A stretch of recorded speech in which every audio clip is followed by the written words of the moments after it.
అందరికీ నమస్కారం. నా శ్రేయోభిలాషులకి, మిత్రులకి, కుటుంబ సభ్యులకి, కార్యకర్తలకి, ముఖ్యంగా నా శ్రీకాకుళం జిల్లా ప్రజలకి అందరికీ కూడా మరొకసారి నా హృదయపూర్వక నమస్కారాలు తెలియజేసుకుంటున్నాను.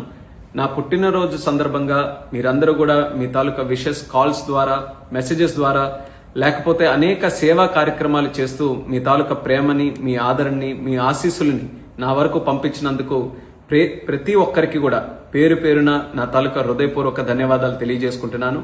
మీరు ఎప్పుడు కూడా మీరు చూపిస్తున్నటువంటి ఆదరణ వల్ల, ప్రేమ వల్ల ఈరోజు ఈ పొజిషన్ వరకు నేను ఎదిగాను.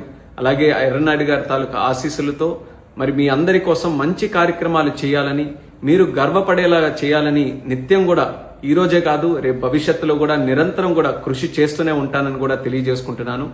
దానితో పాటు ఈరోజు పుట్టినరోజు సందర్భంగా నాకు ఒక 2 మెమరబుల్ ఎక్స్పీరియన్సెస్ కూడా ఉన్నాయి. అవి కూడా మీతో పంచుకుంటాను.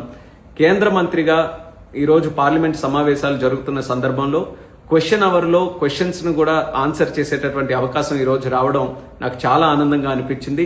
అలాగే నేను చాలా ఆరాధించేటటువంటి నాయకుడు, మరి నాకు గురువు, ఒక మెంటర్గా, గైడ్గా ఈరోజు ఈ పొజిషన్ వరకు ఎంతో సహకారం, ఆశీస్సులు అందించినటువంటి నారా చంద్రబాబు నాయుడు గారు ఈరోజు ఢిల్లీ వచ్చినటువంటి సందర్భంలో ఆయన తాలూకు ఆశీస్సులు ప్రత్యేకంగా పొంది ప్రత్యక్షంగా ఆయనతో పాటు కేక్ కట్ చేసేటటువంటి అనుభూతి కూడా ఈరోజు పొందాను.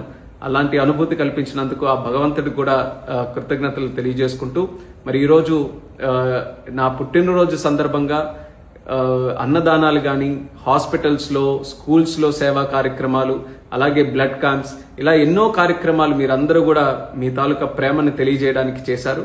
దానికి మరొక్కసారి నా తాలూకా ధన్యవాదాలు తెలియజేసుకుంటూ, మీ ప్రేమకి ఎన్ని కార్యక్రమాలు చేసినా నేను మీ తాలూకా రుణం తీర్చుకోలేననేది మళ్ళీ తెలియజేసుకుంటూ, మరొకసారి మీ అందరికీ కూడా ఈ వీడియో ద్వారా ధన్యవాదాలు తెలియజేసుకుంటూ సెలవు తీసుకుంటున్నాను.